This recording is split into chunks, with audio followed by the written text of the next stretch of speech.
Now, let's dive into today's story. Chapter 1. Whispers in the Dark. Victor Mercer always trusted his instincts. As a former Special Forces operative turned successful private security consultant, those instincts had saved his life more times than he cared to remember. But nothing in his military career or his decade building Mercer Security Solutions had prepared him for the fear in his daughter's eyes that night. "Daddy, we can't sleep in our beds tonight," 5-year-old Lily whispered, her small hand pulling him down to her level in the hallway of their upscale suburban home. Victor knelt, brushing a strand of hair from his daughter's face. "Why not, sweetie?" Lily glanced nervously over her shoulder before leaning closer. "Because that's where they'll look first." A chill ran through Victor's body that had nothing to do with the October air seeping through the windows. His wife Vanessa was supposedly at a pharmaceutical sales conference in Chicago, her third business trip in 2 months. He'd had suspicions, but had been too focused on his latest security contract to properly investigate. "Who will look, Lily?" Victor asked, keeping his voice calm despite the alarm bells ringing in his head. "The bad people," Lily whispered. "I heard them talking to Mommy on the computer. They're coming tonight." Victor immediately stood, moving toward the sophisticated home security panel he'd installed himself. As he reached for his phone to check the perimeter cameras, the house plunged into darkness. Not just the lights, everything. The security system, the Wi-Fi, even his cell signal. Someone had cut the main power and was jamming communications. Before he could grab Lily, the front door burst open with a splintering crash. Victor scooped up his daughter and moved silently through the darkness toward the kitchen. His home office with its safe room was too far. Whoever had breached the door would intercept them. The kitchen had a secondary exit and, more importantly, weapons. "Don't make a sound," he whispered to Lily, who nodded against his shoulder. 3 figures entered the foyer, their silhouettes visible against the faint glow of streetlights filtering through the windows. They moved with precision, clearly professionals. Victor slid open a hidden panel beneath the kitchen island, extracting a 9mm handgun and a tactical flashlight. He placed Lily in the pantry. "Stay here, princess. Count to 100 before you come out, no matter what you hear." As his daughter began counting in a trembling whisper, Victor moved into the shadows, his mind already calculating angles of attack and escape routes. Whoever these people were, they had chosen the wrong house to invade. And if his suspicions about Vanessa's involvement were correct, they had all made the gravest mistake of their lives. What none of them knew was that Victor Mercer didn't just run a security company. He had secrets of his own, darker skills that he'd hoped to leave behind. Skills that were about to resurface with lethal precision. In the darkness, Victor allowed himself one cold, dangerous smile. If this was a betrayal, there would be no mercy. Chapter 2. Blood and Betrayal. The first intruder never saw Victor coming. A swift, brutal strike to the throat collapsed the man's trachea, and Victor caught him as he fell, easing the body silently to the floor. The second man turned at a faint sound, but too late. Victor's combat knife sliced through the carotid artery in one practiced motion. The attacker clutched at his neck, blood pulsing between his fingers before he crumpled. The third intruder was more cautious, hanging back near the entrance. Victor heard him speaking softly into a radio. "Something's wrong. Lawson and Kemp aren't responding." A familiar voice answered through the static. "Find the girl first. That's the priority. The asset needs to be secured." Victor felt ice replace the blood in his veins. The voice belonged to Damian Wolfe, his wife's alleged boss at Helix Pharmaceuticals. Victor had met him twice at company functions, a smooth-talking executive with carefully styled hair and hollow eyes. Now pieces were falling into place with terrifying clarity. The third intruder moved toward the stairs, heading for Lily's bedroom. Victor followed like a shadow, silent and lethal. As the man reached the landing, Victor struck. The struggle was brief but violent. When it ended, Victor stood alone, wiping blood from his hands. He retrieved Lily from the pantry, her small face pale in the darkness. "We're going on a trip, sweetheart," he said, keeping his voice steady. "But first, I need you to tell me more about what you heard Mommy saying." "She told the man that I was special," Lily said, her voice small. "That I could do things other people can't." Victor frowned. "What things, Lily?" Lily bit her lip, then stretched out her hand. The broken flashlight on the counter, the one whose batteries had died months ago, suddenly flickered to life. Then all the kitchen drawers opened simultaneously, utensils rising into the air before gently settling back down. "Mommy says I'm an asset," Lily whispered. "What does that mean, Daddy?" Victor stared at his daughter, his mind reeling. Then he pulled her close. "It means we need to be very careful now. Can you be brave for me?" Lily nodded against his shoulder. Victor carried her to the garage, avoiding the bodies. He had a go-bag in his truck with cash, weapons, and fake IDs, remnants of his former life that he'd never fully abandoned. As he strapped Lily into the back seat, his phone suddenly buzzed with a text. The signal jammers must have been temporary. The message was from Vanessa. "Traffic delayed. Flight lands midnight. Miss you both, XO." Victor's jaw tightened. She didn't know her operation had failed. That gave him an advantage. As they pulled away from the house, Lily spoke up from the back seat. "Are we going to get Mommy from the airport?" "No, sweetheart," Victor replied, his voice hardening. "Mommy won't be coming home anymore." In the rearview mirror, he saw lights blazing back to life in the neighborhood as the power returned. Whoever had planned this had expected a swift, clean operation. They weren't prepared for what was coming. Victor had spent 15 years in the shadows before trying to build a normal life.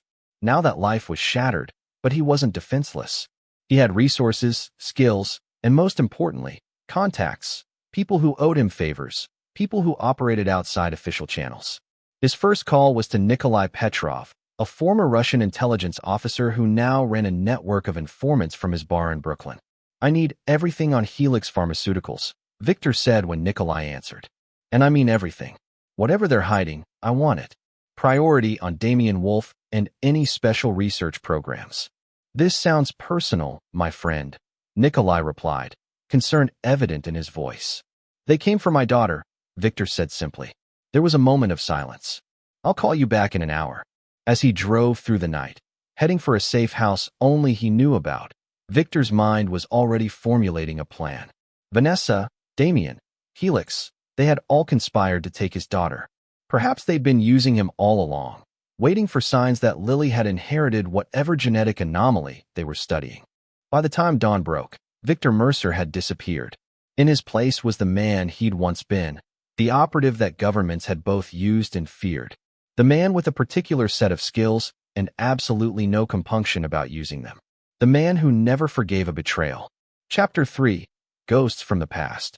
The safe house was a modest cabin nestled in the Catskill Mountains, purchased through a shell company a decade ago. As Victor carried the sleeping Lily inside, memories flooded back. Memories of the last time he'd gone off the grid. Beirut, 2010. A high-value extraction gone catastrophically wrong. 3 agents dead, a diplomat's family slaughtered, and Victor left for dead with a bullet in his spine. The official report blamed faulty intelligence, but Victor had discovered the truth. A senior official had sold them out for political leverage. His subsequent unauthorized retirement of that official had necessitated his disappearance and eventual rebirth as Victor Mercer, security consultant. He laid Lily on the bed in the small second bedroom, tucking her in gently. The contrast wasn't lost on him. The tenderness with which he treated his daughter versus the ruthlessness he'd shown tonight and throughout his former career. His phone rang. "Nikolai, your wife is not who she claims." The Russian began without preamble. Vanessa Harper existed until age 19. Then records become suspiciously perfect. Too perfect. Classic deep cover legend. Victor closed his eyes briefly. He'd vetted Vanessa when they first met, standard procedure for someone with his background, but clearly not deeply enough. And Helix, pharmaceutical division, is legitimate. But there's a shadow division, funded through black budget channels. Project Chimera. Very classified, very dangerous. They're playing with genetic manipulation, focusing on latent psychic abilities. Like telekinesis, Victor said, thinking of how Lily had moved objects without touching them. The word is they identified genetic markers for such abilities, but the gene is recessive. They've been running a breeding program, pairing carriers to produce viable children. The implication hit Victor like a physical blow. "I was selected because of my genetics?" "It appears so. Your military records were flagged for certain anomalies, enhanced reflexes, unusually accurate intuition, stress-induced performance spikes. Your wife has similar markers. They brought you together, monitored you, waited for offspring." Victor's hand tightened on the phone until the case cracked. His entire life with Vanessa, their chance meeting at a security conference, their whirlwind romance, even their decision to have a child, had all been orchestrated. There's more, Nikolai continued. Your daughter isn't their first success. There are others, kept at a facility in rural Pennsylvania. They call it the Academy. How many children? 7 confirmed. Ages 3 to 14. All exhibiting various abilities. Victor's tactical mind was already processing this information, formulating a plan.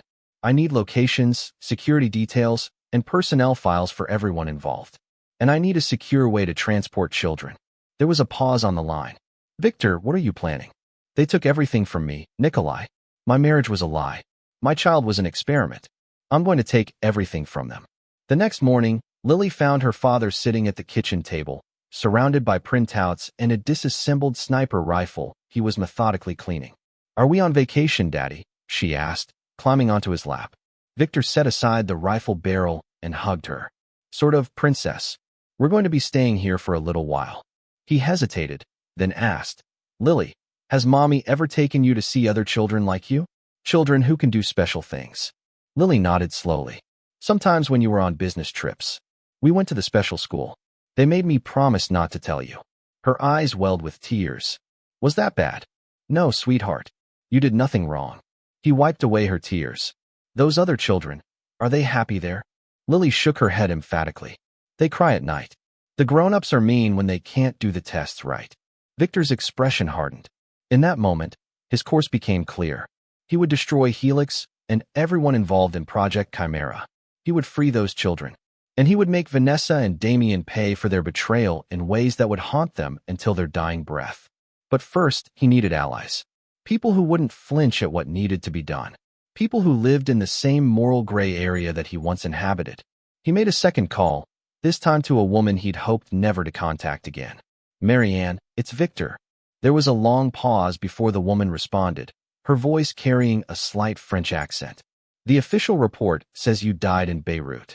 We both know how accurate official reports are, Victor replied. I need your help. Marianne Laurent had once been Interpol's most effective undercover operative until a mission in Africa left her disillusioned.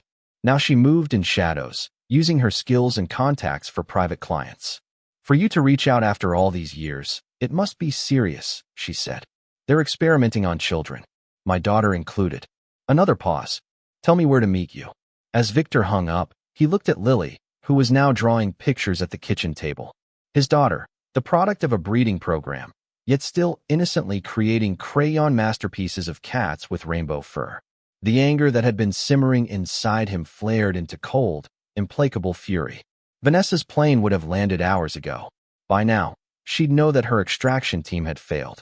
She'd be running damage control, perhaps even believing she could talk her way out of this if she found him. After all, she'd manipulated him for years. Let her try. Victor Mercer was done being manipulated. Chapter 4. Hunters and Hunted. The Academy looked nothing like a place where children were held captive. From the outside, it resembled an exclusive private school, manicured grounds, elegant brick buildings, and discreet security that would seem normal for protecting privileged offspring. Marianne lowered her binoculars as she and Victor observed from their position in the dense woods bordering the property. 2 patrol rotations, predictable patterns, she noted. Guard changes every 6 hours. The Real security is technological, motion sensors, infrared cameras, and if my source is correct, a genetic scanner at every entrance. Victor nodded. They're not expecting a frontal assault. Their security is designed to keep the children in, not to repel a serious external threat. It had been 3 days since the attack at his home. 3 days of intensive planning and surveillance. Marianne had brought in 2 additional operatives, Tobias Quinn, a former SAS demolitions expert, and Diego Alvarez, whose hacking skills had once put him on every intelligence agency's most wanted list. Their network security is impressive, Diego said, joining them in their concealed observation post. But I've identified a vulnerability in their environmental control systems. If I trigger a false alarm indicating an airborne contaminant, emergency protocols will unlock all secure areas to facilitate evacuation. How long will that give us? Victor asked. 4 minutes before redundant systems engage and they realize it's a false alarm. Victor considered this. 4 minutes to extract 7 children. It's tight, but doable. Tobias approached, carrying several small devices. Shaped charges are set at the power substation. On your signal, we can cut their main power and force them to emergency generators. That'll add confusion. As they finalized the extraction plan, Victor's thoughts drifted to Vanessa. Nikolai's intelligence network had tracked her to a Helix facility in Manhattan. She hadn't run as he'd expected. Instead, she'd apparently been promoted. According to intercepted communications, she was now Project Chimera's field director, tasked with recovering Lily and neutralizing the security breach, a clinical euphemism for killing Victor. "You're thinking about her again," Marianne observed when they were alone. "I dedicated 7 years of my life to a lie," Victor replied, his voice cold. "I'm going to make those years cost them everything." "Your focus should be on the children now," Marianne warned. "Revenge is a luxury that comes after the mission." "This isn't revenge," Victor said, checking his weapon. "It's justice." The rescue operation commenced at 2:37 a.m. Tobias's charges detonated precisely as planned, plunging the academy into darkness for the crucial seconds before emergency generators engaged.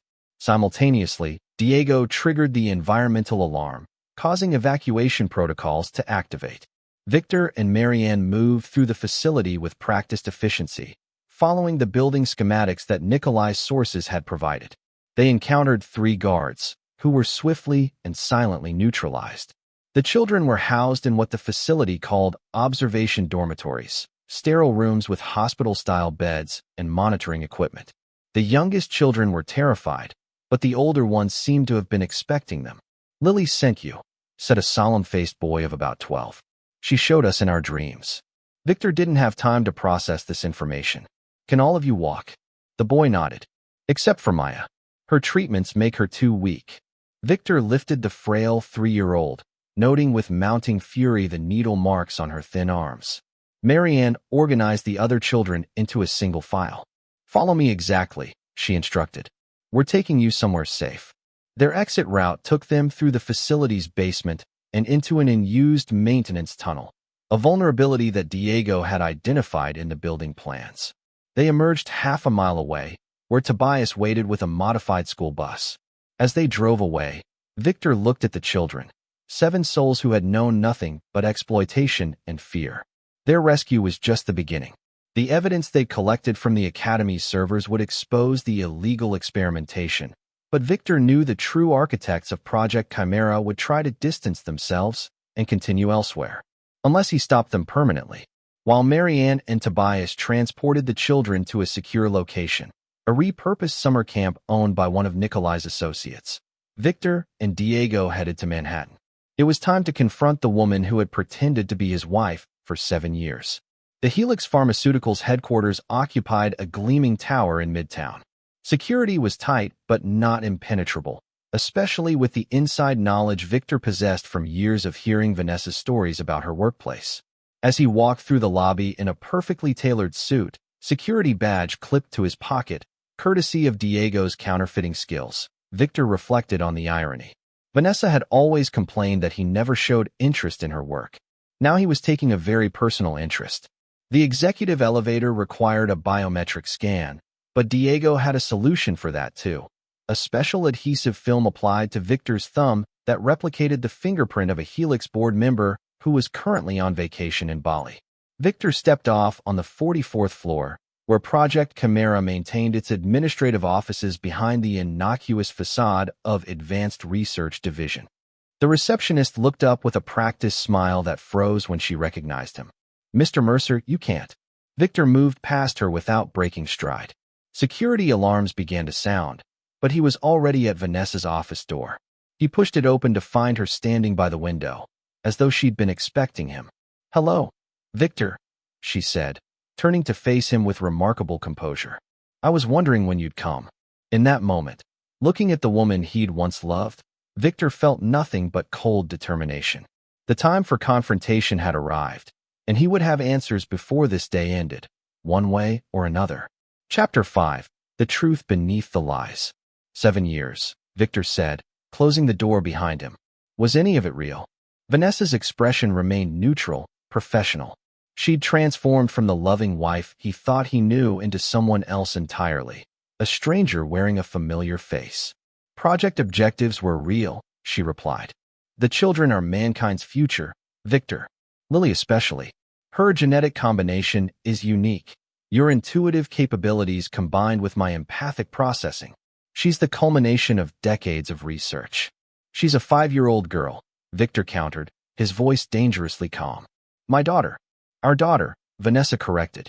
Though I admit the maternal instinct took me by surprise.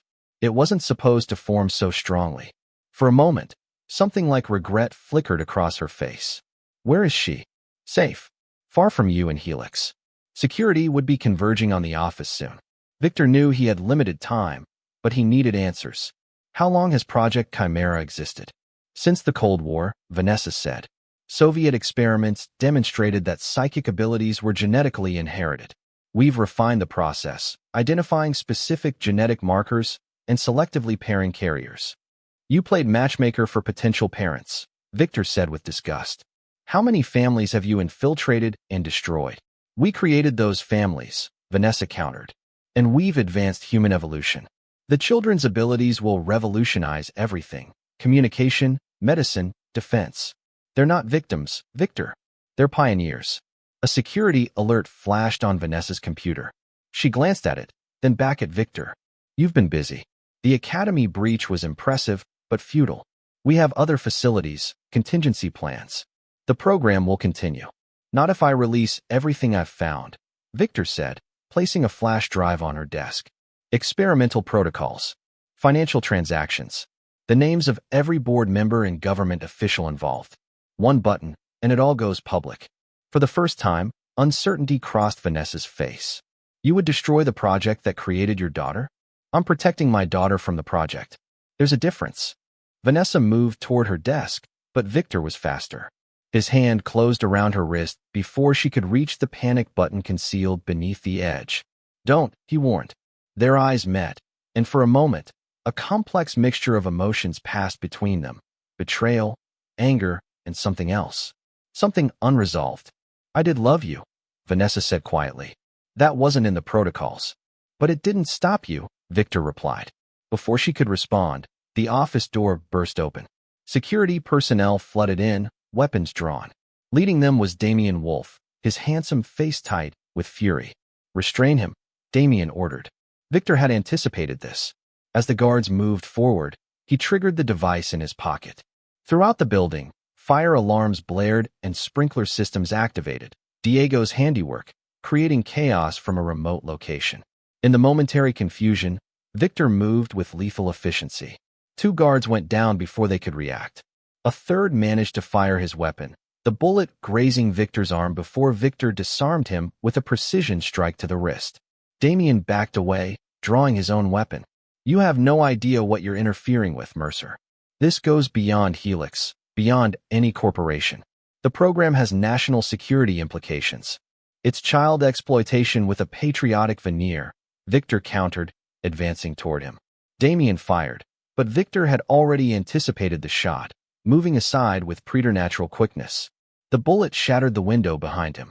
In a continuous motion, Victor closed the distance between them, disarming Damien and forcing him to his knees with a painful joint lock.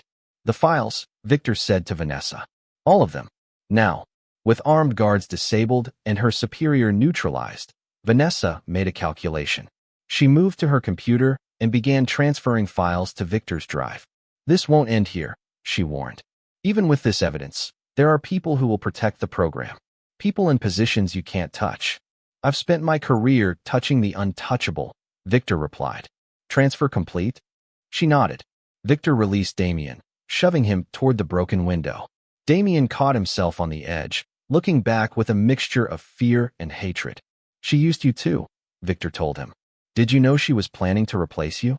It's all in the files. Her recommendation that you'd outlived your usefulness to the project. Damien turned to Vanessa, his expression shifting from confusion to rage as he saw the truth in her eyes. Victor took advantage of the distraction to move toward the door. As he reached it, Vanessa called after him. What happens now, Victor? He paused without turning. Now I dismantle everything you've built, piece by piece." Outside, chaos reigned as employees evacuated the building amid the blaring alarms and cascading sprinklers. Victor disappeared into the crowd, the flash drive secure in his pocket. Phase 1 of his plan was complete. He had the children and the evidence. Phase 2 would require more allies, more resources, and a willingness to strike at the very heart of Project Chimera. As he met Diego at their rendezvous point 6 blocks away, Victor received a text from Marianne. "Children secure. But there's something you should know. It's about Lily." Victor's blood ran cold. Whatever revelation awaited, he knew his war against Project Chimera had just begun. Chapter 6. The Awakening.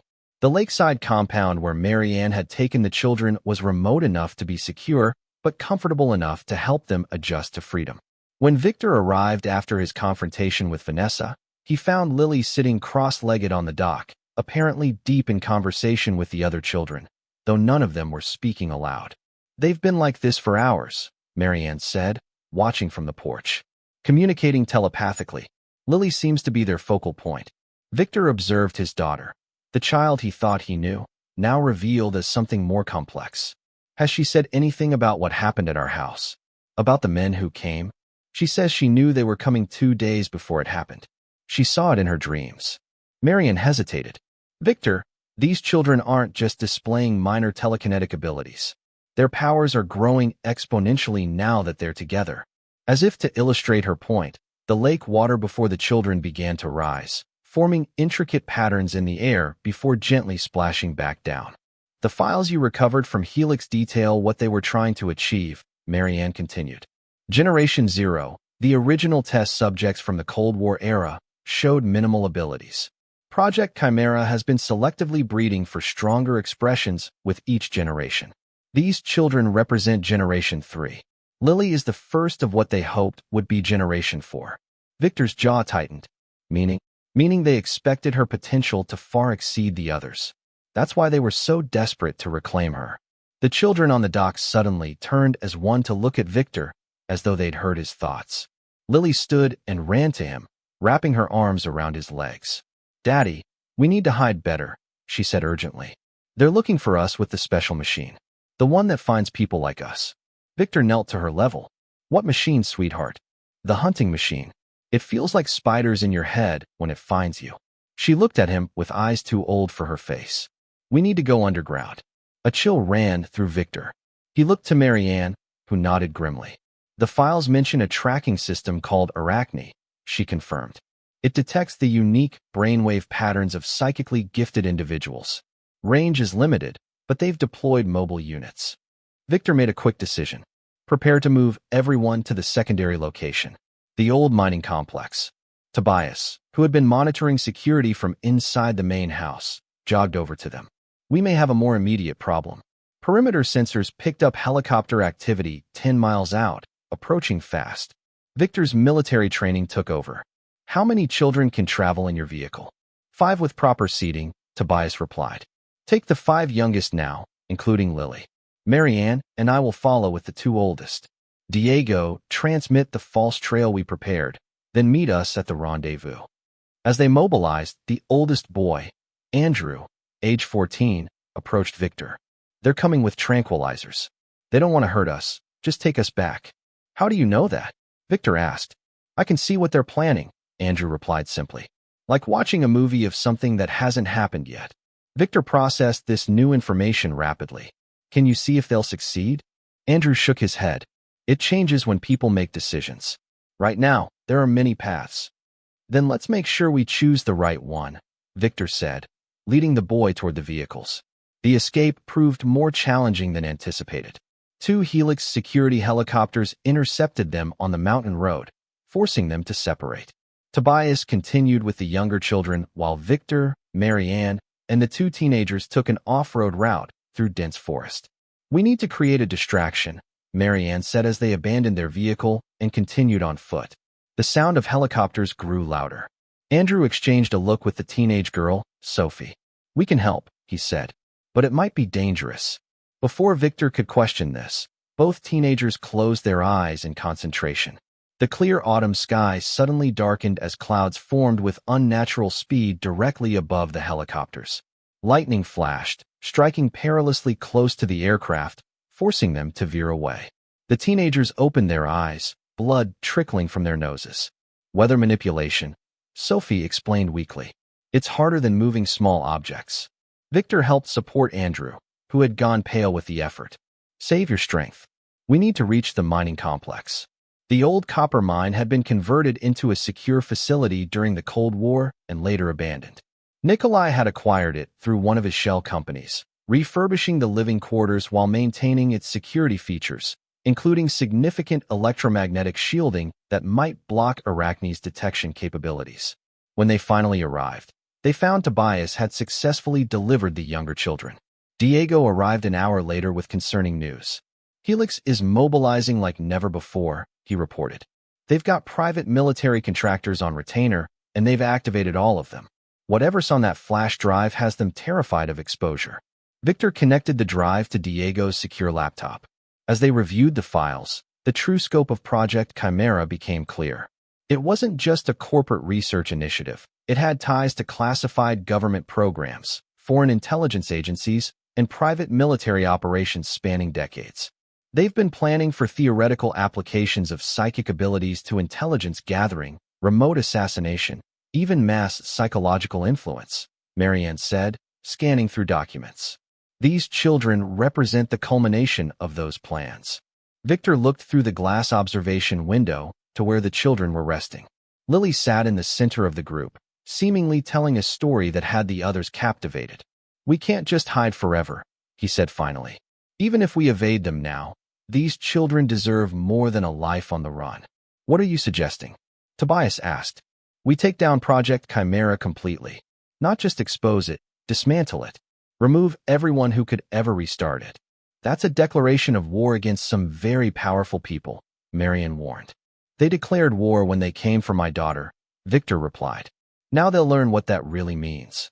Later that night, as the others prepared defensive measures, Victor found Lily sitting alone in the small room they'd designated as hers.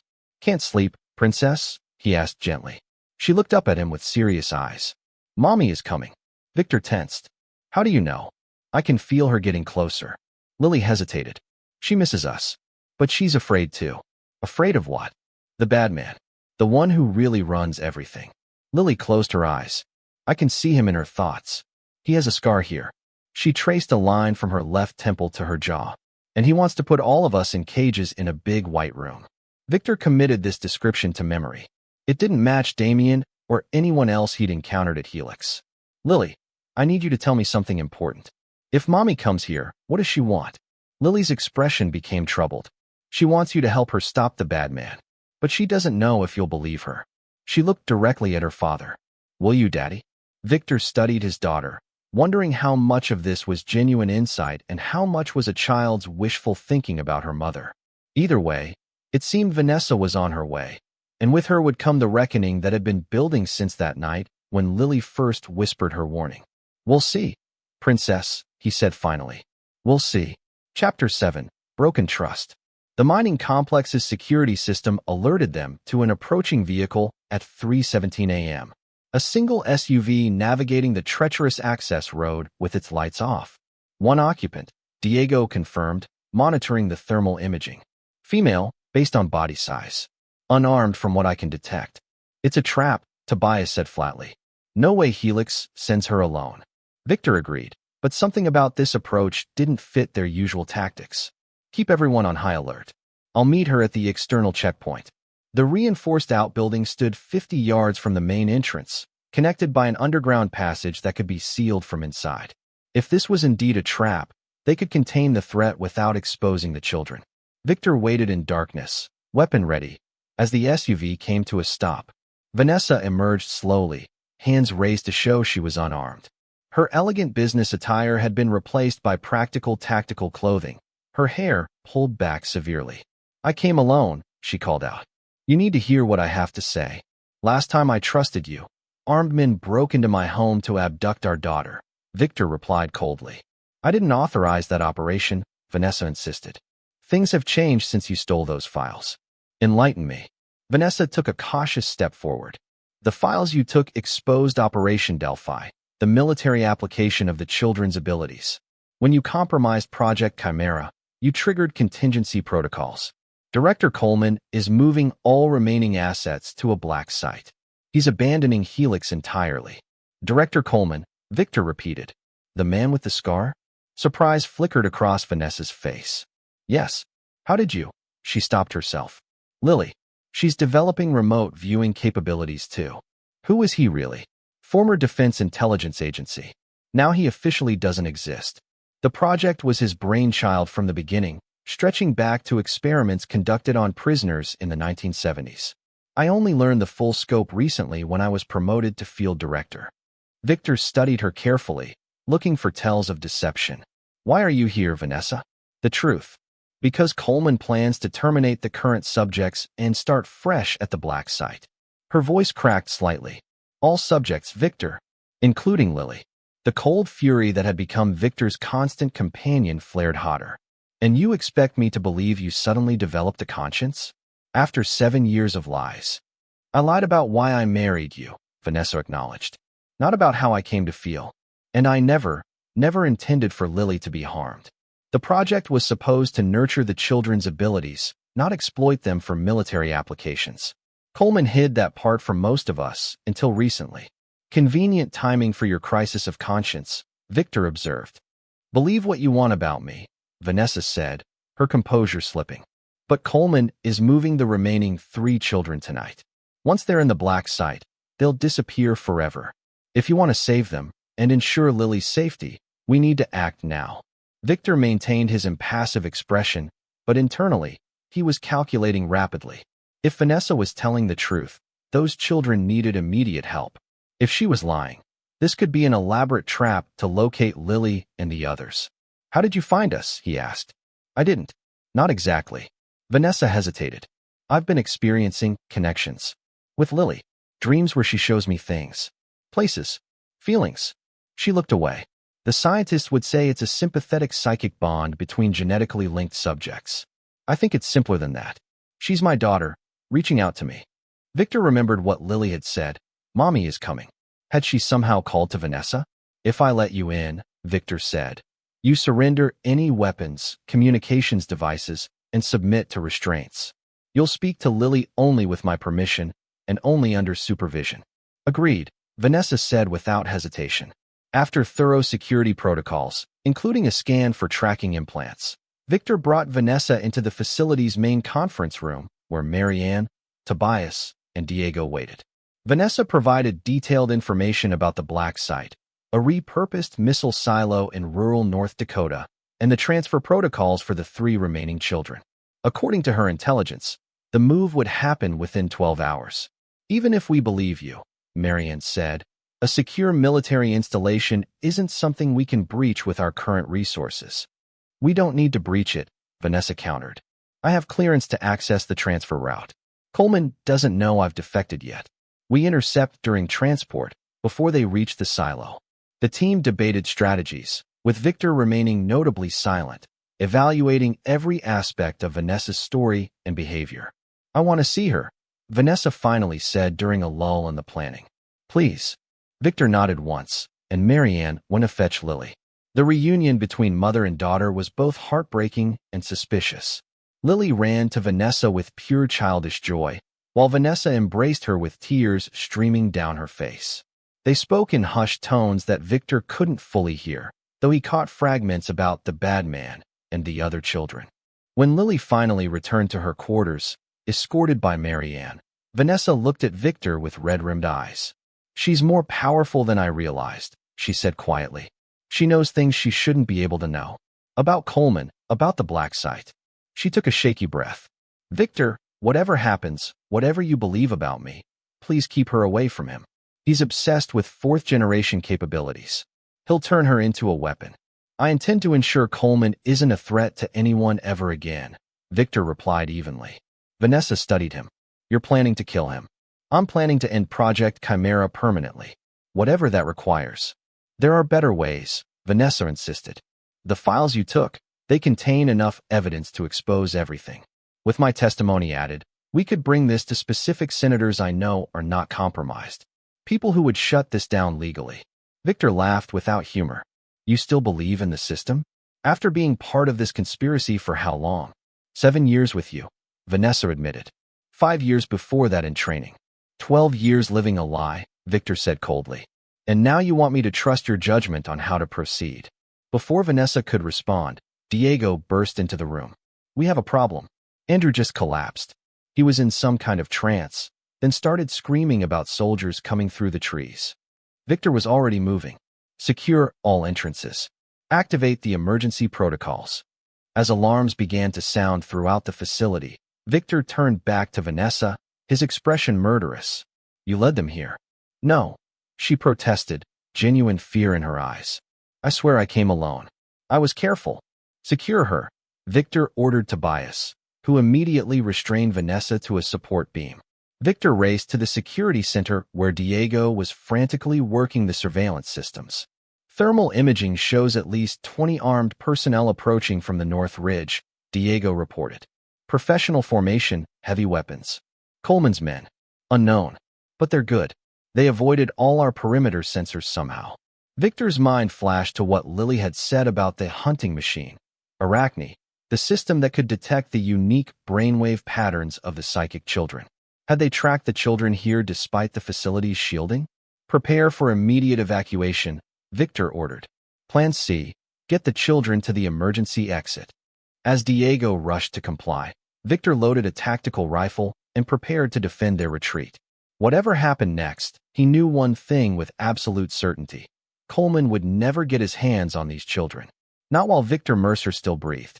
Chapter 8, The Last Stand. The first explosion rocked the mining complex at 4:22 a.m., breaching the outer security door. Victor had positioned himself in the narrow access corridor, a natural choke point where attackers would be forced to advance in limited numbers. Through his tactical earpiece, he could hear Marianne coordinating the evacuation. Children secure in transport vehicle, she reported. Tobias is with them. Primary escape route compromised. Moving to secondary. Victor acknowledged as he sighted down his rifle at the breach point. Smoke billowed from the damaged doorway, and he could make out the silhouettes of tactical teams preparing to enter. What about the woman? He asked, meaning Vanessa. Still secured in the conference room, Marianne replied. Orders.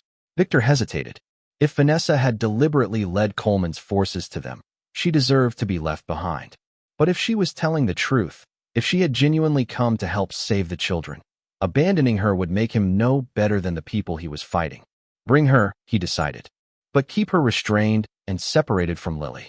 The attackers breached the corridor in a coordinated rush, using smoke grenades and flashbangs to disorient defenders. Victor fired precise, controlled bursts, downing the first 3 men before falling back to his secondary position. Diego, status? He demanded over the comm. Security systems failing, Diego replied, his voice strained. They've introduced some kind of targeted EMP device. Primary systems compromised. Another explosion, larger than the first, shook the facility. Dust and concrete fragments rained from the ceiling. They're using shaped charges on the support structures, Victor realized. They're not trying to capture us. They're trying to bury us. Confirmed, Diego said grimly. Structural integrity failing in sections 3 and 4. Victor made a rapid tactical assessment. The attackers weren't behaving like a recovery team. They were acting like an elimination squad, which meant Coleman had written off the escaped children as compromised assets. He was cutting his losses. All teams, immediate evacuation, Victor ordered. Rendezvous at Point Echo. Diego, initiate Protocol Omega. Protocol Omega was their scorched earth contingency, a cascading series of explosions that would collapse the entire facility, ideally taking many of the attackers with it. It was a desperate measure, but Victor was beyond caring about collateral damage. These men had come to kill children. As he retreated through the emergency tunnels, Victor encountered Marianne escorting Vanessa, who was still partially restrained. They're using Arachne, Vanessa said urgently. It's how they found us. The children's abilities create a unique electromagnetic signature that the system can track. You knew this could happen, Victor accused. I knew it was possible, Vanessa admitted. But I thought the facility's shielding would be sufficient. Another explosion rocked the tunnel, Closer this time. Parts of the ceiling began to collapse. Move, Victor ordered, pushing them ahead as he provided covering fire against pursuers. They reached the emergency exit, a concealed elevator shaft that led to a secondary tunnel system half a mile from the main facility. Diego was waiting, holding the elevator doors. Charges set, he reported. 2-minute timer active. As they descended in the cramped elevator, Victor noticed blood seeping through Vanessa's jacket. She'd been hit by shrapnel or a bullet during their escape. "Why did you really come?" he asked her quietly, the question that had been burning in his mind since she arrived. Vanessa met his gaze, her face pale from blood loss. "Because Lily showed me what would happen if I didn't. In my dreams, she showed me a room full of dead children. Coleman's work. And she showed me you, dying while trying to save them." She swallowed hard. "I couldn't let that happen. Not to her. Not to you." Before Victor could respond, the elevator reached the bottom. They rushed through the tunnel toward the emergency exit, emerging into the pre-dawn forest just as a series of massive explosions began to collapse the entire mining complex behind them. "The transport vehicle?" Victor asked Diego. "Should be at the rendezvous point by now. 2 miles northwest." They moved through the forest as quickly as possible, Victor supporting the increasingly weak Vanessa while Marianne and Diego guarded their flanks. As they approached the rendezvous coordinates, Victor's tactical instincts flared a warning. Something was wrong. The clearing ahead was empty. No transport vehicle. No Tobias. No children. "Spread out," Victor ordered. "Search pattern Alpha." They found the transport vehicle 100 yards away, concealed in dense underbrush. Tobias was slumped over the wheel, a dart protruding from his neck, alive but unconscious. The children were gone. "Tranquilizer," Marianne confirmed, examining the dart. "Military grade." Victor's blood ran cold. "Coleman has them." "Not Coleman," Vanessa said weakly, leaning against a tree for support. "This isn't his style. He wouldn't leave survivors." A sound from Tobias's jacket drew their attention. His satellite phone was ringing. Victor answered it cautiously. "Mr. Mercer," a cultured voice greeted him. "I believe I have something that belongs to you."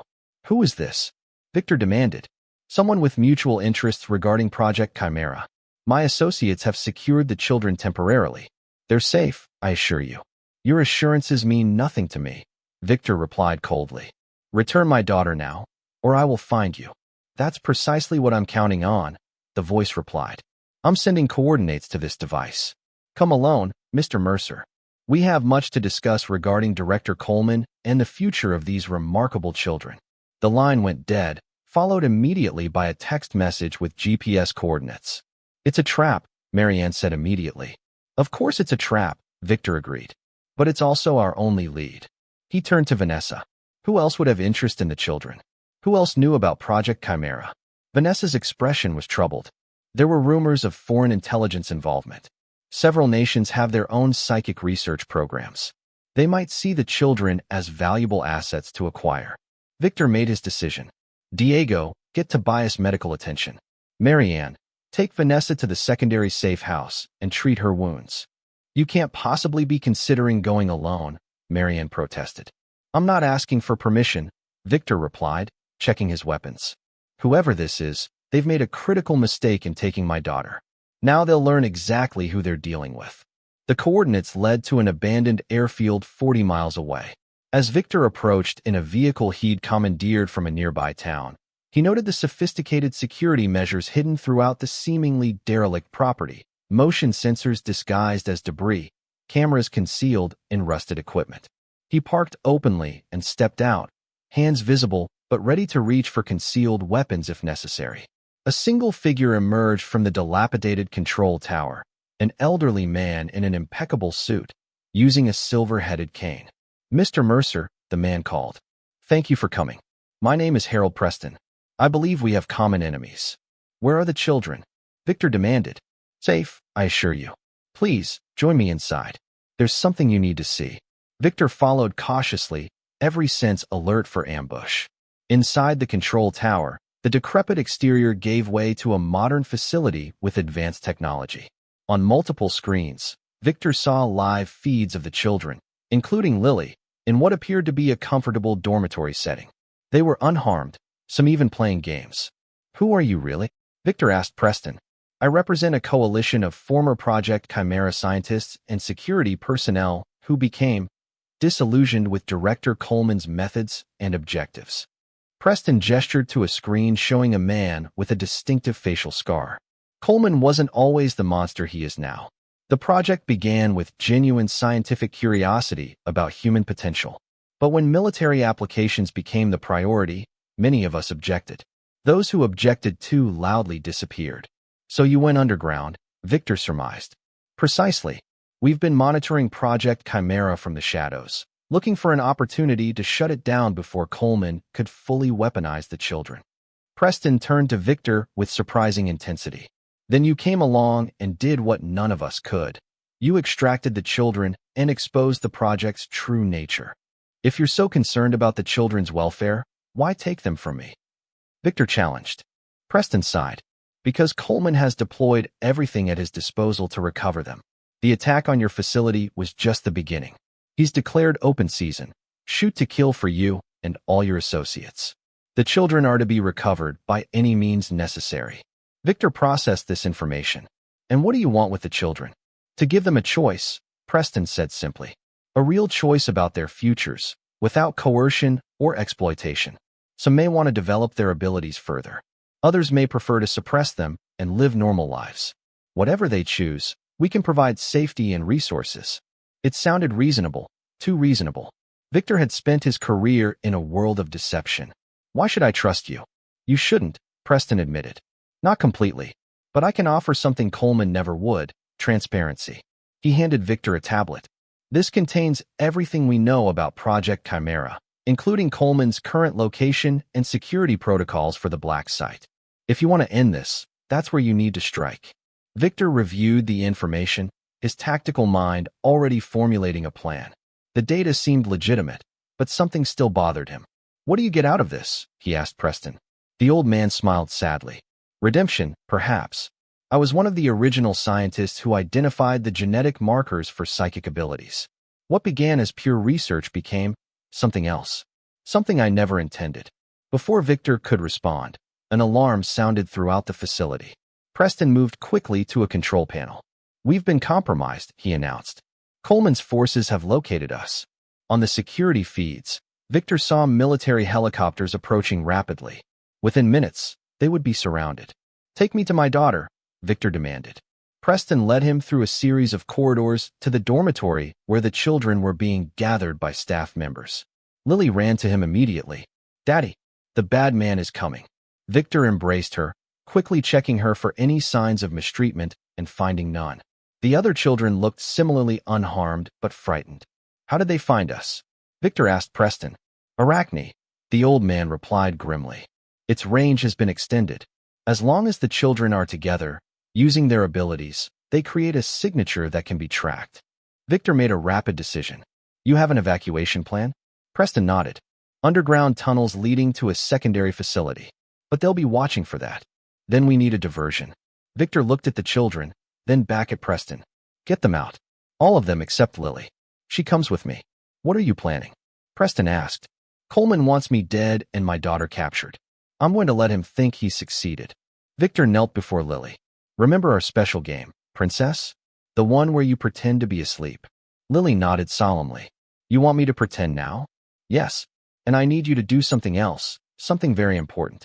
Can you make the bad men see things that aren't really there? A small smile formed on Lily's face. Like the dragons in my room? Exactly like that, Victor confirmed, remembering the imaginary friends his daughter had conjured throughout her childhood, manifestations of her developing abilities that he had mistaken for normal childhood fantasy. As Preston led the other children to safety, Victor prepared to implement his most dangerous plan yet, using himself and his daughter as bait to draw out the architect of Project Chimera once and for all. Chapter 9, Shadows and Light. The helicopter landed at the airfield amid swirling dust and the rhythmic thump of rotor blades. Victor watched from concealment as armed operatives secured the perimeter, followed by the emergence of Director Coleman himself, a tall, austere figure with a distinctive scar running from temple to jaw. Victor held Lily close. Remember what I told you, Princess? Just like we practiced. She nodded solemnly. I'll make the bad man see what you want him to see. The plan was dangerous, but simple. Lily would project psychic impressions to Coleman, images of Victor and herself captured and subdued. Meanwhile, they would circle around to Coleman's helicopter for their escape. If Preston's information was accurate, Coleman would have come personally to verify the capture of his most valuable asset. That arrogance would be his downfall. Victor observed as Coleman's men reported finding bodies inside the facility, the psychic projections Lily was creating. Coleman ordered his men to retrieve them immediately. "Ready?" Victor whispered to Lily, who nodded, her small face creased in concentration. They moved silently through the underbrush, approaching the helicopter from behind. The pilot remained inside, engine idling. Victor incapacitated him with a quick, silent strike and secured him with zip ties. As they prepared to board, Victor's satellite phone vibrated. A text from an unknown number. "Coleman has Arachne prototype with him. Handheld device. Will detect Lily if within 50 feet. Vanessa." Despite her injuries, she was still working to protect them. Victor cursed silently. If Coleman had a portable version of Arachne, he would know soon that he was seeing projections, not reality. They needed to move faster. "Change of plan," Victor told Lily. "We need to get the bad man to come outside alone." Lily considered this. "I can make him hear mommy calling for help." Victor hesitated, then nodded. "Do it." Inside the facility, Coleman was inspecting what appeared to be the unconscious forms of Victor and Lily when he suddenly stiffened. A woman's voice, Vanessa's voice, seemed to call from outside, desperate and pained. Through binoculars, Victor watched Coleman's expression change from confusion to suspicion. He grabbed a small device from his pocket, the Arachne prototype, and consulted it. Immediately, alarm registered on his face. The bodies before him vanished. "It's a trap," he shouted to his men. "The girl is projecting. Find them now." But Coleman himself moved toward the sound of Vanessa's voice, drawing his sidearm. As he stepped outside, scanning the perimeter, Victor made his move. The attack was swift and precise. Before Coleman could react, Victor had disarmed him and forced him to his knees, knife at his throat. "Call off your men," Victor ordered. "Now." Coleman, to his credit, showed no fear. "You're making a mistake, Mercer. You have no idea what that child is capable of becoming." "I know exactly what she is," Victor replied coldly. "My daughter, not your weapon." Coleman barked an order into his radio for his men to stand down. Victor relieved him of the Arachne device, crushing it beneath his boot. "Your project is finished," Victor told him. "The files have been sent to every major news organization and select congressional oversight committees. Your black site is being raided as we speak." This last part was a bluff, but Coleman's momentary expression of panic suggested it was plausible enough. "You fool," Coleman hissed. "The project exists because there are threats you can't imagine. Rival nations have their own programs, their own psychic soldiers in development. Without Chimera, America is defenseless against them." "You didn't create soldiers," Victor countered. "You created victims. Children who never asked for these abilities." Coleman laughed bitterly. "Ask your wife about that. Vanessa was one of our most dedicated operatives, a true believer in the cause. She volunteered for genetic modification to increase the chances of producing a viable subject." His eyes narrowed. "Did she tell you that part? That she was enhanced specifically to conceive a child like Lily?" Victor's grip tightened involuntarily, causing Coleman to gasp. "More lies won't save you." "Not lying," Coleman wheezed. "Vanessa was Generation 2, modified but with minimal expressed abilities. Just enough empathic sensitivity to make her perfect for field work. Perfect for manipulating targets like you." A movement caught Victor's attention. One of Coleman's men had spotted them and was raising his weapon. Victor reacted instantly, using Coleman as a shield as bullets ripped through the air. Coleman jerked violently as multiple rounds struck him. Victor dropped the now-dying man and returned fire, eliminating the threat before racing back to where Lily waited hidden beneath the helicopter. "We need to go now," he told her, lifting her into the aircraft. As Victor prepared for takeoff, Coleman's remaining forces realized what was happening and opened fire on the helicopter. Bullets pinged off the fuselage as they lifted off, but Victor's piloting skills, another remnant of his former life, allowed them to escape the immediate danger. "Where are we going, Daddy?" Lily asked, her small voice barely audible over the engine noise. Victor checked the coordinates Preston had given him for the secondary facility where the other children had been taken. To find the others, he replied, and then somewhere safe. As they flew, Victor's satellite phone rang. Vanessa's number. "You got my message," she said when he answered. "Yes. Where are you?" "With Marianne and the others. Preston's people found us after the attack on the mining complex." Victor processed this. Can Preston be trusted? Vanessa hesitated. More than Coleman, certainly. Preston was my original handler when I joined Project Chimera. He recruited me because of my genetic profile. So that part was true, Victor said grimly. You were modified. Yes, Vanessa admitted, though not as extensively as Coleman implied. I was part of an early test group. Most of us developed minor abilities, enhanced intuition, emotional sensitivity. Nothing like what the children can do. Victor's grip tightened on the controls. Was anything real between us? Ever? The silence stretched for several seconds before Vanessa replied. The beginning was manufactured. The feelings that came later weren't. Her voice cracked slightly. I tried to tell myself it was just the mission, but by the time Lily was born, I couldn't pretend anymore. And yet you continued the deception for 5 more years. I did, Vanessa acknowledged. I told myself it was to protect Lily, that she needed stability, monitoring. But the truth is, I was a coward. I didn't want to lose the life we'd built, even knowing it was founded on lies.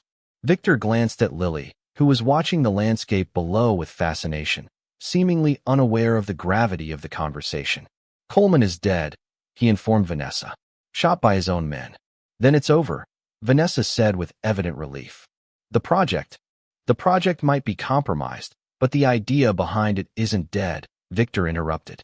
Coleman mentioned rival programs in other countries. Is that true? Yes, Vanessa confirmed. Russia, China, Israel, they all have variations of Project Chimera. Less advanced than ours, but progressing. Victor considered this information as he adjusted their course. The implications were disturbing. Even with Coleman eliminated and Project Chimera exposed, the children would never be truly safe as long as their abilities were coveted by powerful interests. Where should we meet? Vanessa asked. Victor made his decision. We don't. Not yet. Lily and I will make contact when I'm certain it's safe. Victor, please. You lied to me for 7 years, Vanessa. You were part of a program that experimented on our daughter. Trust is earned, not given. Right now, you haven't earned it. He ended the call before she could respond, focusing instead on flying toward the coordinates Preston had provided. Yet as they approached, Victor made another decision. They would observe first, not land immediately. Trust was indeed in short supply. The secondary facility turned out to be a converted research station in the mountains, accessible only by air or a treacherous mountain road. Victor circled once, noting the security measures and the presence of several of Preston's personnel before landing at a safe distance. Stay close to me, he instructed Lily as they approached on foot. They observed the facility for an hour before Victor was satisfied it wasn't an elaborate trap. The other children appeared to be well treated, with no signs of experimentation or coercion. When they finally entered, Preston greeted them personally. You eliminated Coleman, the old scientist stated, not a question but an observation. He's no longer a threat, Victor confirmed. Preston nodded thoughtfully. That buys us time, but not security. There are others who will take his place, continue his work under different names. What's your proposal? Victor asked directly. A network of safe houses. Protection for the children. Resources to help them understand and control their abilities without exploitation. Preston hesitated.